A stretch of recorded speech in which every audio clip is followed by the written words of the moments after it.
Lu sampai datang ke sini, sampai lu aborsi bayi lu di sini tuh masalahnya apa? Masalah rumah tangga. Suami saya ditinggalin gitu. Dia nggak bertanggung jawab. Makan dia paksain, dia mau pingin ke sini,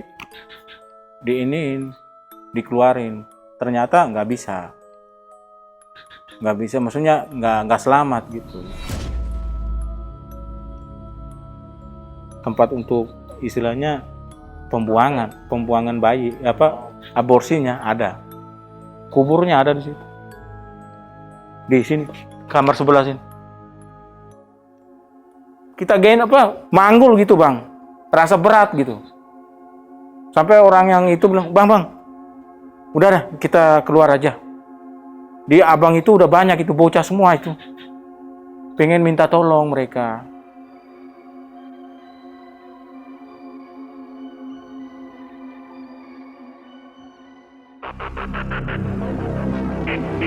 Halo semuanya, kembali lagi bareng gue Jamal. Dan sekarang kita ada di channel Telusur.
Aborsi adalah praktek menghentikan kehamilan dengan cara menghancurkan janin yang tidak berdosa yang masih berada di dalam kandungan.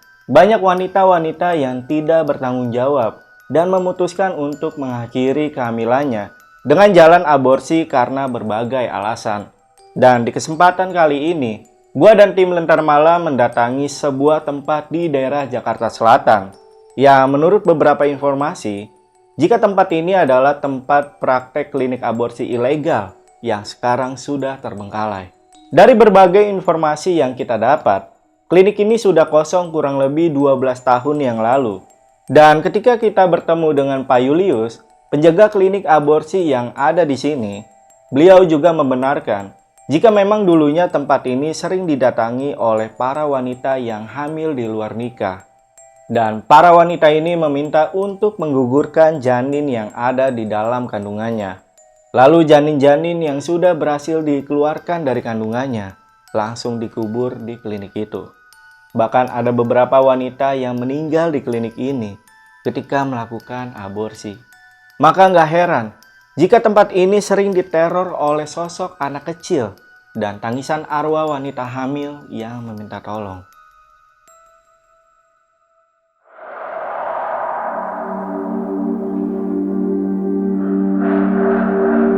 Nama saya Julius.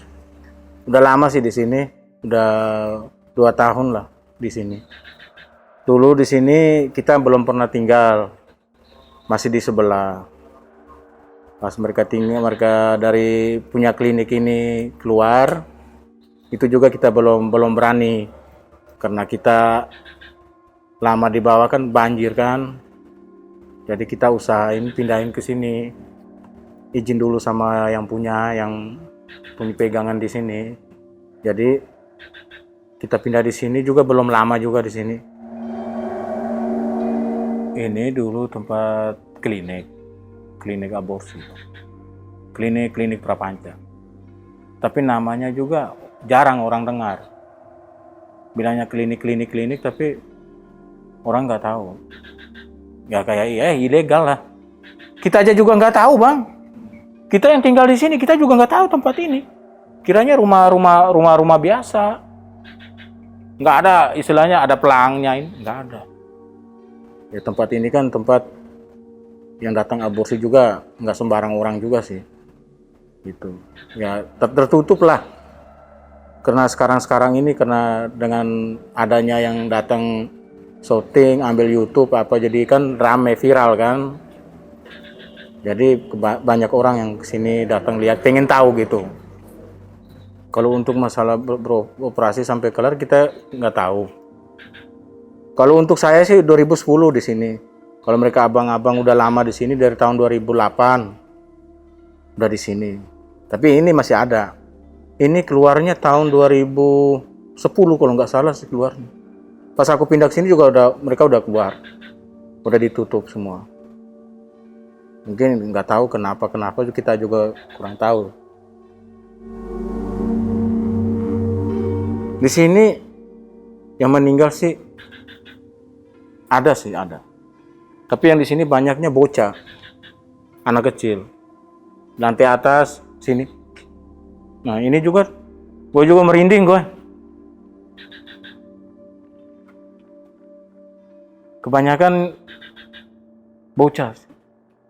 Kalau di sebelah situ ibu-ibu hamil. Kamar sebelah sini.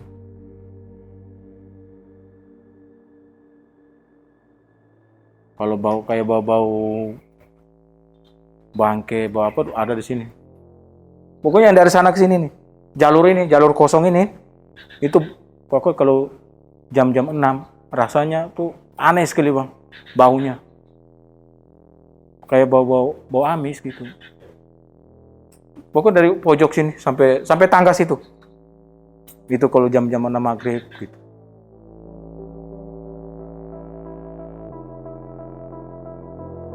Kalau ini kan ruangan ya kayak rasa-rasa bau amis gitu bang. Di sini.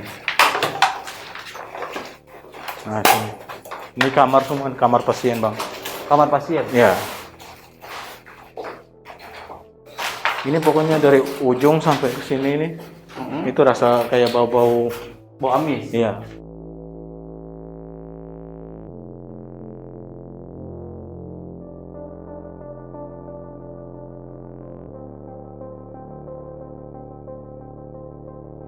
Angkernya klinik bekas aborsi ini menjadikan tempat ini banyak didatangi oleh konten kreator untuk dieksplor ataupun uji nyali di tempat ini. Dan Pak Julius sendiri juga pernah merasakan beberapa kejadian saat menemani konten kreator ini ketika sedang eksplor. Lalu menurut beberapa orang yang punya kelebihan, jika memang di klinik ini banyak arwah wanita yang sedang hamil dan sosok anak kecil, yang kemungkinan mereka adalah para wanita dan janin yang meninggal di klinik ini. Kita yang diceritain, ngomongin sama orang yang indra keenam yang lihat. Gue juga ikut bang. Gue tuh sampai pokoknya ngerasa semua dari kaki sampai kepala, merinding gitu. Kayaknya udah di belakang ini udah kayak kita manggul gitu bang. Rasa berat gitu. Sampai orang yang itu bilang, bang, udah dah kita keluar aja. Di abang itu udah banyak itu bocah semua itu. Pengen minta tolong mereka. Istilahnya jangan digangguin, jangan diusilin gitu.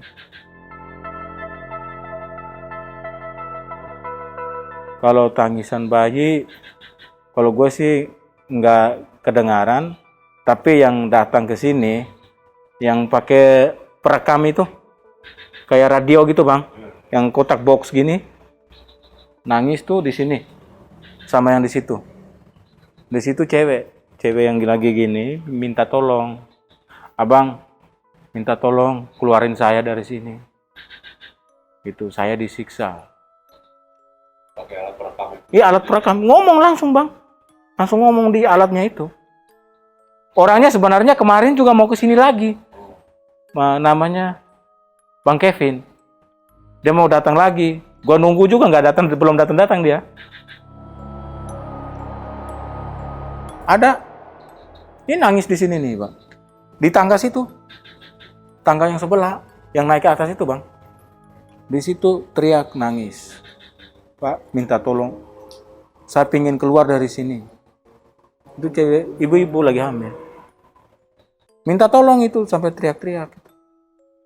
Sampai orang yang ikut ngomong yang pegang alat itu bang, sampai ngomong, lu sampai datang ke sini, sampai lu aborsi bayi lu di sini tuh masalahnya apa? Masalah rumah tangga, suami saya ditinggalin gitu. Dia nggak bertanggung jawab. Makan dia paksain, dia mau pingin ke sini, dikeluarin. Ternyata nggak bisa. Nggak bisa, maksudnya nggak selamat gitu. Nah, tempatnya di situ bang, pojok situ ada. Di situ, kalau di atas ini, kalau dari zaman maghrib, kalau kita bisa lihat ya bang, itu bocah semua yang main di atas ini. Yang di motor ini parkiran sini, itu bocah semua. Tapi kadang-kadang kalau kita lagi lewat, pernah gue jalan sama si yang Trans 7, kamar atas. Pas dia lewat kayak gini, bang, lu manggil saya? Saya bilang enggak. Ada yang gitu, cuman tole aja. Pas kayak lewatin aja gitu. Kaget dia pikir saya yang manggil. Gue bilang enggak, gue udah di luar tadi. Gitu bang. Tapi ini yang banyak sini juga ibu hamil juga ada dua orang kalau nggak salah. Kalau yang di depan pohon bambu itu cewek umur 18 tahun. Tapi lagi ngisi juga. Aborsi dia. Dia minta tolong juga. Di sini kalau saya ngikut ya bang, tempat untuk yang langsung ditunjukin, aborsinya ada. Tempat untuk istilahnya pembuangan bayi, janin bayi itu ada. Kuburnya ada di situ. Di sini, kamar sebelah sini. Itu udah dikeramikin bang. Dikeramikin. Di kamar kecil situ. Jadi sambil ditunjukin.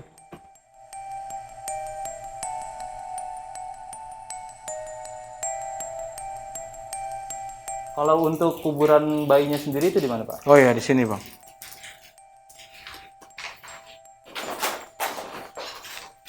Sini. Di sini. Di sini? Iya, di sini. Ini di sini. Ini tempatnya. Di sini. Bapak tahu dari si orang pintar itu ya? Ya. Itu teman saya sendiri yang bilang. Ya. Ini bekasnya, ini dia yang dia. Itu dia bilang di sini tempat. Ini tempat aborsinya dikuburin di sini. Kamar ini. Ini kamar sekalian kayak kamar pembantu. Oh. Tapi Bapak nggak pernah cium bau amis di bagian sini? Kalau di sini sih enggak, cuman di sana aja situ. Yang di ruang tengah tadi, Yang lorong tadi? nah, lorong tadi. Itu ada. Itu baunya juga rasanya jam-jam 6 maghrib gitu kita rasa. Kalau aku turun berdiri di tangga situ, baunya udah kayak udah lain sekali baunya bang. Gitu. Kalau untuk yang anak-anak kecil itu di mana Pak? Kalau untuk anak-anak kecil,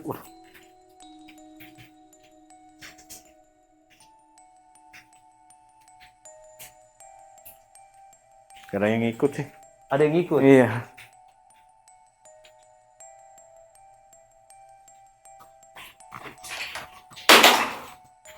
Merinding gue bang. Ayo. Ya, jalan aja Pak. Kalau ini kamar mandi. Ini juga ada di sini. Apa ini? Kuburan gitu. Kuburan bayinya? Iya, di sini. Di sini. Di sini bang, sebelah sini.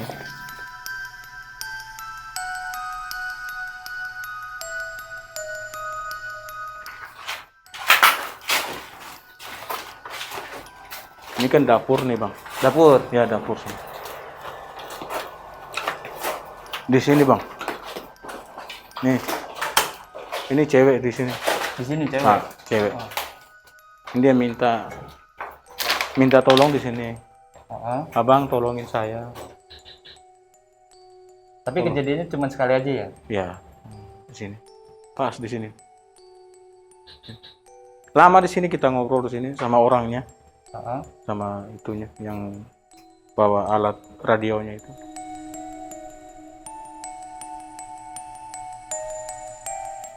Nih tempatnya. Ini tempat mainan. Tempat main anak-anak.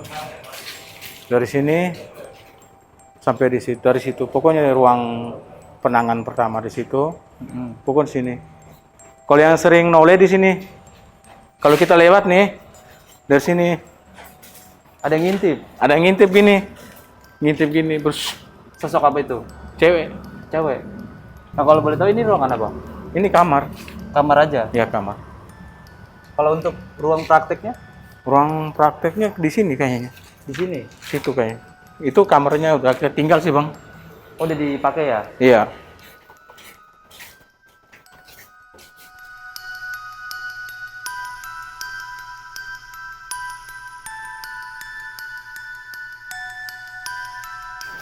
Kalau pohon bambu ini cewek nih. Ini Yang hamil juga. ambil umur 18. Ini bambu ini. Pokoknya ini tempatnya jalurnya. Kalau yang pojok itu kuntilanak bang. Di sana ada kuntilanak. Itu pojok ini. Pojok situ. Nah, pojok itu yang di sini. Ini. Yang pojok ada ember itu.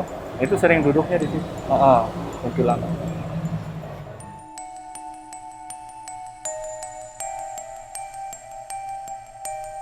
Menurut kesaksian Pak Julius, orang-orang yang datang ke tempat ini ataupun eksplor di tempat ini, beberapa sering mengalami kesurupan. Dan Pak Julius sendiri pun selalu mengingatkan jika ada yang datang ke tempat ini, apalagi saat malam hari, jumlah orangnya tidak boleh ganjil. Karena konon katanya, jika orang yang datang dengan jumlah yang ganjil, maka orang tersebut tidak akan bisa keluar dari klinik aborsi ini.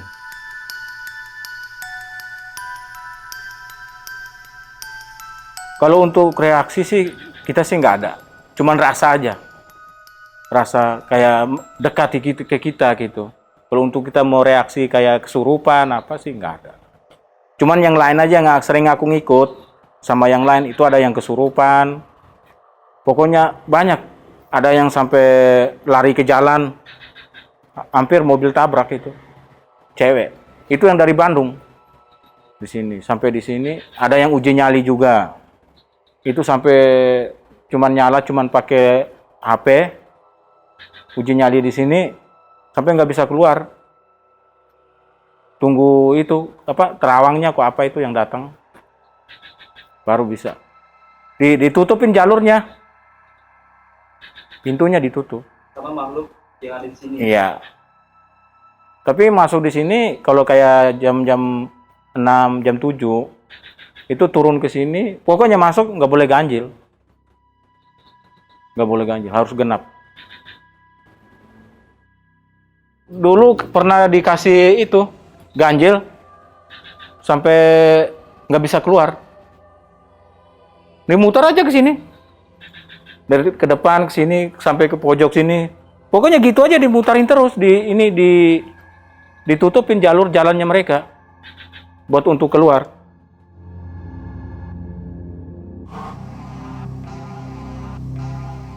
Pernah yang dari Tanjung Priuk, 3 orang datang, cowok semua, jam 9. Ngobrol sama saya di atas. Gue bilang, bang, kalau mau turun ke bawah, mau uji nyali, istilahnya jangan tantang dengan orang yang di situ, jangan. Kalau abang tantangin orang di situ, nanti yang kena kita. Kita di sini yang kena. Udah dia bilang, iya, nanti saya nggak ini. Dia sendiri yang uji nyali di pojok sini. Dia tantangin orang ini, orang yang di sini. Udah. Besok malamnya dari gedung ini gedung ini, dari atas sampai bawah. Itu semua tuh kayak orang yang jalan yang genderuwo gitu. Gue sampai panggil teman saya yang dari Tanjung Priok juga. Dia juga bisa ini kan. Dia bilang, bang, untung abang cepat telepon saya. Dia sampai ketemu sama cewek, nyebrang dari sini, dari atas itu bang, masuk gedung ini. Dia sampai kejar sampai lantai 3. Sampai ngobrol di sini. Dia ngobrol di situ, pas di cewek sini, dia di sini. Ngobrol. Lu mau minta apa? Gue mau minta tumbal gitu.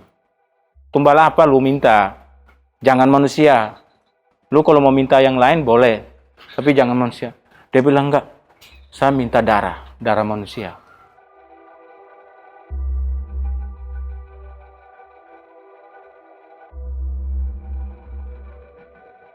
Dampak yang dirasakan oleh para konten kreator mengunjungi klinik aborsi ini ternyata juga dirasakan oleh Pak Julius dan keluarganya yang ikut menjaga tempat ini. Karena beberapa kali salah satu anak kecil yang ada di keluarganya sering mendapatkan gangguan setelah para konten kreator ini selesai mengunjungi klinik ini. Bahkan ketika gua dan tim Lentera Malam sebelum melakukan syuting di tempat ini, kita sempat diperingatkan oleh Pak Julius supaya tidak sampai larut malam berada di klinik ini demi menjaga kejadian yang tidak diinginkan. Karena ada yang niat jahat sih. Sampai mereka uji nyali itu juga kesasarannya juga kena juga kayak kita. Anak-anak kita juga kena. Yang kecil-kecil tengah malam gak bisa tidur. Teriak terus, nangis terus. Ya lihat di tembok, kalau nggak di plafon. Kita mau ngomong apa ya? Anak kecil nggak bisa ngomong. Cuma nangis aja. Itu. Sampai itu anak yang kecil ini nangis tuh. Itu ya sebelum dia anak ini, ponakan ini tinggal di sini. Yang satu lagi tinggal nih. Nangis dari malam sampai pagi bang. Gak mau tidur. Itu sampai waduh gila itu. Kita aja nggak bisa tidur bang. Nggak bisa tidur kita. Oh iya ini yang cowok yang kecil kamar itu nangis, dia tunjukin terus gini, ibunya juga nggak bisa tidur di tembok sini, dapur yang di atas itu bang, dari jendela kan masuk nih dalam kamar, ditunjukin terus gini, nangis terus itu sampai pagi. Itu kelaran gimana Pak? Ya maksudnya aku telepon saudara teman. Oh, diurusin sama Ya urusin. Ya udah nggak apa-apa bang. Nanti gua ini nggak lama kan ada dari keluarga kita juga dibuat pakai air berkat gitu bang. Diinin semua, di ngomongin semua, minta maaf apa semua, baru tenang, nggak nangis lagi, nggak rewel lagi. Ini gara-gara ini gua potong kayu itu hari Minggu pagi, gue motong ini nih, gue kupasin kulitnya kan, kupas nih, pas jam 5, gue naik, gue nyampe situ, badan gue merinding semua, tapi gue udah ngomong, gue bilang, gue minta maaf, gue udah salah, tadi gue nggak ngizin apa semua, pas nyampe jam 12 malam, gue panas tinggi itu sampai pagi. Sampai gue teriak, pokoknya nyanyi apa semua, gue ngomong sembarangan aja. Sampai bini gue juga nggak bisa tidur. Pegal, sakit kepala, pusing. Pokoknya pengennya turun ke bawah ke sini, lihat lagi pohon ini. Kadang-kadang gue berdiri, duduk di sini tolong lihat ke sini. Itu masih sakit. Kalau udah sembuh udah enggak. Sini penunggunya di sini. Ini ada, kita mau ngomong ya. Takutnya di sini genderuwo sama kuntilanak. Itu yang ini, yang di pohon situ, pohon bambu, cewek. Itu, yang depan warung itu. Itu sampai sekarang ada. Itu anak abang gimana mainnya di keluarga? Main, pokoknya anak ponakan saya. Pokoknya udah masuk di situ, pengen lihat keluar, pokoknya keluar terus di luar situ, main di situ, sampai ke sini, itu sampai jam 6, jam 6 maghrib. Tapi mereka sih nggak ngusil, anak kecil sih nggak. Itu istilahnya mereka senang sih. Kalau untuk diri saya sih, sampai sekarang saya belum pernah itu digangguin. Cuman bini saya dikasih mimpi katanya kamar ini yang kita tidur ini, yang di kamar itu bukan kamar, kuburan. Gue bilang ya nggak apa-apa lah. Kalau benar-benar ini bukan kamar dokter, istilahnya kalau dokter mau sembunyiin janin bayi di sini, bilang di sini kuburan, ya istilahnya kita juga banyak berdoa lah. Kita nggak usah usilin mereka. Mau gimana lagi? Ya mau gimana lagi ya. Kita di sini juga kita cuman mau numpang hidup, cari makan aja.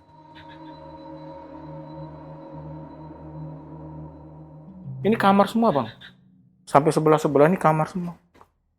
Penanganan pertama tuh yang di pintu atas itu pintu masuk penanganan pertama di situ.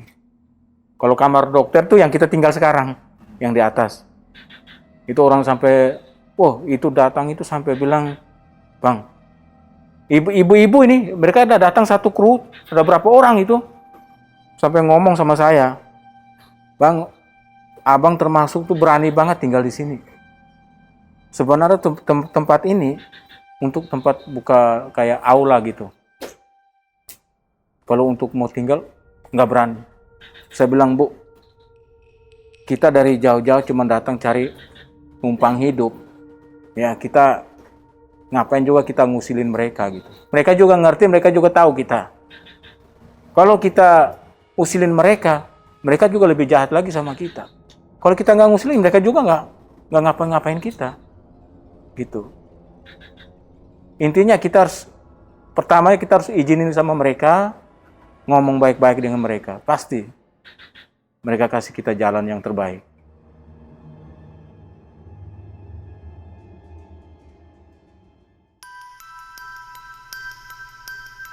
Gua berharap semoga dengan video kali ini banyak pelajaran yang bisa kita ambil, terutama untuk para wanita.